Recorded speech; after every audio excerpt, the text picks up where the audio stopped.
Hello everyone. आज की class में हम लोग जो हैं वियना कांग्रेस के बारे में पढ़ेंगे। देखो हम जो है ये मेरा जो टॉपिक है ये आपकी एनसीईआरटी बुक के जो मैटर उसी के ऊपर बेस्ड है और मैं उसे आपको बहुत आसान तरीके से याद कराने की कोशिश करूंगी। बहुत ध्यान से सुनिएगा और आपको ये याद भी हो जाएगा। ये टॉपिक हमारा देखो हमने फर्स्ट यूनिट में हमने जो पढ़ा था कि कैसे कैसे नेपोलियन ने वहाँ रिफॉर्म्स किए थे। पहले हमने कलेक्टिव आइडेंटिटी के बारे में पढ़ा कि भाई जो रिवॉल्यूशनरीज थे उन्होंने लोगों को एक करने के लिए क्या क्या उन्होंने उपाय क्या क्या तरीके उन्होंने अपनाए थे। फिर ये कि भाई फ्रांस में जब वहाँ पे डेमोक्रेसी आ गई तो हमने जो था तो वहाँ की जो फ्रांस की जो सेनाएं थी और वो लोग जो थे यूरोप के और देशों को जो है स्टेट्स को जो है डेमोक्रेसी लाने के लिए उनकी मदद करने के लिए दूसरे देशों के अंदर जा रहे हैं। हमने नेपोलियनिक रिफॉर्म्स के बारे में भी हमने पढ़ा और फिर हम देखा कि भाई नेपोलियन के रिफॉर्म से बिजनेस क्लास जो थी वो बहुत ज्यादा बेनिफिटेड थी। और लास्ट में हमने फर्स्ट यूनिट पे जो हमने अपना क्वेश्चन खत्म करा था वो ये था कि जो लोकल पीपल जो थे उन लोगों का नेपोलियन को लेकर के कि वो जहां जहां जा रहे थे डेमोक्रेसी स्टैब्लिश करने के लिए उनका जो रिएक्शन था वो मिक्स था। तो ये सारी चीजें हम लोगों ने फर्स्ट यूनिट में डिस्कस करी। आप देखिए सेकेंड यूनिट में हम जो है 18th सेंचुरी में यूरोप की पॉलिटिकल कंडीशन, वहाँ की सोशल कंडीशन और इकोनॉमिक कंडीशन क्या थी, तो वो हम सब करते करते पढ़ने के बाद में फिर हम आएंगे कि भाई यूरोप के अंदर जब नेपोलियन हार जाता है तो वहां पर जो एक सेटलमेंट होता है, जो कंट्री जो है नेपोलियन को कलेक्टिवली डिफीट करते हैं तो वो सब के सब जो है वियना के अंदर मिलते हैं और वहां पर जो है वो एक मतलब आपस में एक तय करते हैं, सेटलमेंट करते हैं यूरोप के लिए कि भाई आगे अब क्या करना है ना। तो इस वाले टॉपिक में मैं आप लोगों को द मोस्ट इम्पॉर्टेंट टॉपिक है वियना कांग्रेस। तो मैं आपको केवल यही वियना कांग्रेस जो है यही समझाऊंगी यहाँ पर, तो आप ध्यान से सुनिएगा। तो देखिए सबसे पहले ईयर मैंने इसको कुछ पार्ट में डिवाइड कर दिया है और थोड़ा सा मैं आपको मेमोरी के लिए मैंने एक छोटा सा एक पिक्चरग्राफी थोड़ा सा चार्ट सा बनाया ताकि वो आपको बहुत अच्छे से क्लियर हो जाए, है ना। तो देखिए सबसे पहला कि ईयर कौन से ईयर में ये वियना कांग्रेस क्या थी। तो देखो ये वियना क्या थी कि यहाँ पे कांग्रेस, वियना कांग्रेस से क्या मतलब है कि एक मीटिंग थी, है ना, वियना के अंदर।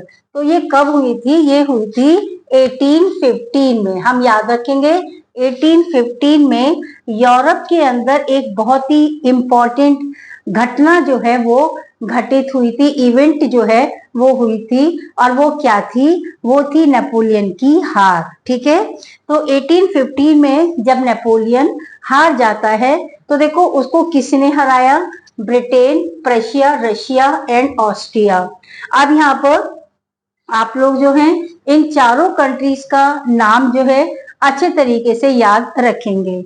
मैं तो बता आप क्या कर सकते हो, देखो ब्रिटेन तो है ही मेन कंट्री और उसमें PRA, प्रशिया, रशिया, ऑस्ट्रिया।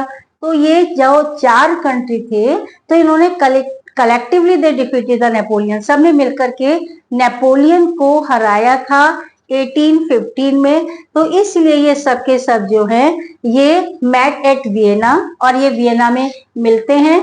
क्यों मिलते हैं, to draw up a settlement for Europe. अब ये यूरोप के लिए एक नई व्यवस्था जो है वो सेटअप करेंगे। तो देखिए ये जो है अब आपको याद रखना है वियना कांग्रेस कब हुई, 1815 में हुई। कौन से कंट्री थे जिन्होंने उसको डिफीट किया था नेपोलियन को, तो Britain, Prussia, Russia and Austria. ठीक है, अब देखो ये मीटिंग कहाँ पर हुई थी, होस्ट कौन था, तो वो यहाँ पे ये होस्ट जो था वो वियना थी, क्योंकि मैं आपको शुरू से यही बता रही हूँ कि भाई वियना के अंदर ये कॉन्फ्रेंस हुई थी, मीटिंग हुई थी। तो ये अब तो Congress was hosted by Austrian chancellor Duke Metternich, है ना, ड्यूक मैटरनिक जो है तो इसने होस्ट की थी इस मीटिंग को। और ये कौन था, ये ऑस्ट्रिया का चांसलर था। ठीक है, अब देखिए कि इसका ऑब्जेक्ट क्या था, वियना कांग्रेस का ऑब्जेक्ट क्या था कि भाई यूरोप के अंदर नेपोलियन ने जो जो चेंजेस किए थे, है ना। नेपोलियनिक वॉर के समय जो जो चेंजेस यूरोप के अंदर आए थे नेपोलियन की हार के बाद, उन्हें खत्म करना था, है ना। तो undoing the most of the changes which was brought under the Napoleonic rule, Napoleonic war, तो उन्हें सबको खत्म करना था, ठीक है। तो ऑब्जेक्ट क्या था? undoing most of the changes that came in Europe during the Napoleonic War, है ना। नेपोलियन के युद्ध के समय जो जो बदलाव, जो जो चेंजेस यूरोप में आए थे, यानी फ्रांस ने जो जो जीता था वो सब उसे वापस लेना था, जो जो नेपोलियन ने किया था उन सबको कैंसिल करना था। तो ये वियना कांग्रेस का मेन ऑब्जेक्ट ये था, ठीक है। तो आप याद रखिएगा, बहुत आसानी से याद हो जाएगा। अगर आप इसको पूरा पैराग्राफ में करेंगे आपको थोड़ा सा मुश्किल आएगा, लेकिन अगर आप इसको पॉइंट वाइज दे दीजिए, भी ईयर बता दीजिए, आपको याद हो गया, ईयर 1815 हो गया। उसके बाद में फिर मैंने बताया कि भाई ये होस्ट कौन था, तो भैया ड्यूक मैटरनिक था। ये कहाँ का था? ये भी ऑस्ट्रिया का चांसलर था। फिर देखो इसका मेन ऑब्जेक्ट क्या था कि जो नेपोलियन ने चेंजेस किए थे उन सबको कैंसिल करना था, पुरानी व्यवस्था में फिर से लेकर के आना था। अब देखिए मैंने इसके लिए क्लॉजेज, अब यहाँ पे बड़ा इंपॉर्टेंट सा टॉपिक है ये हमारा। और तो देखिए क्लॉजेज मतलब इसमें क्या क्या सेटलमेंट किया गया था, क्या क्या चीजें तय की गई थी। सबसे पहला यहाँ पर कि Bourbon dynasty was restored to power, है ना। देखो जब नेपोलियन पावर में आया था तो bourbon dynasty was overthrown bye Napoleon.